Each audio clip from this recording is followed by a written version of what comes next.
Good morning class fourth. बेटा ये आपका फोर्थ लेक्चर है, चैप्टर नंबर 13 का, पेज नंबर 100 पे।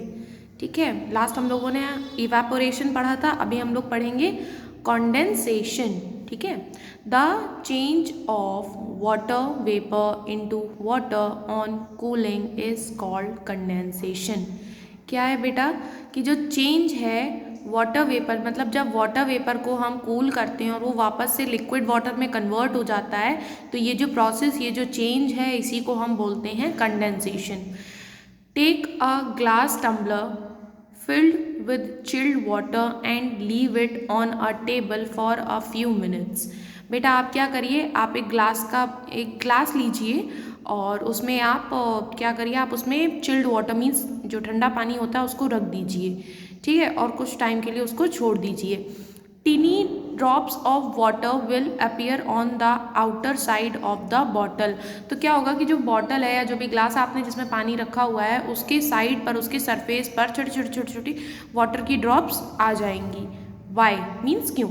The water vapour present in the air condenses and changes into water after coming in contact with the cold surface of the tumbler।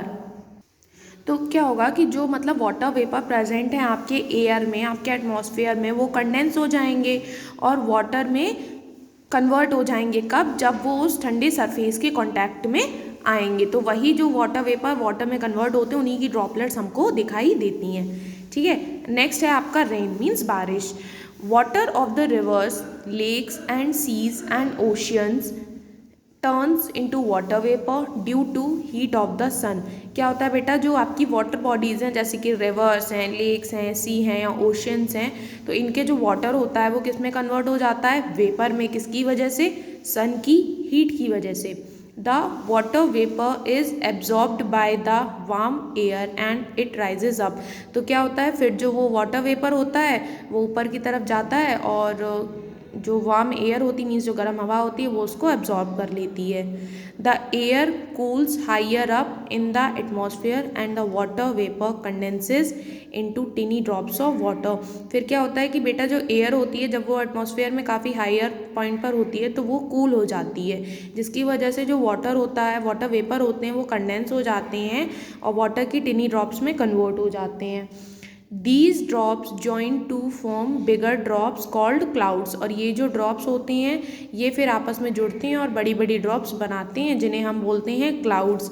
When the clouds get heavy they fall down as rain। और जब जो clouds होते हैं वो काफ़ी heavy हो जाते हैं तो उसमें से वो fall हो जाते हैं in the form of rain। Falling of water in the form of rain is called precipitation. और जो फॉलिंग ऑफ वाटर होता है रेन की फॉर्म में, इसी प्रोसेस को हम बोलते हैं प्रेसिपिटेशन। ठीक है, आपका लेक्चर यहीं पर कंप्लीट होता है। अभी जितनी डेफिनेशंस इसमें आपको बताई गई हैं वो डेफिनेशंस आपको अपनी रफ नोटबुक पर लिखनी है और लर्न करनी है। Okay, thank you class.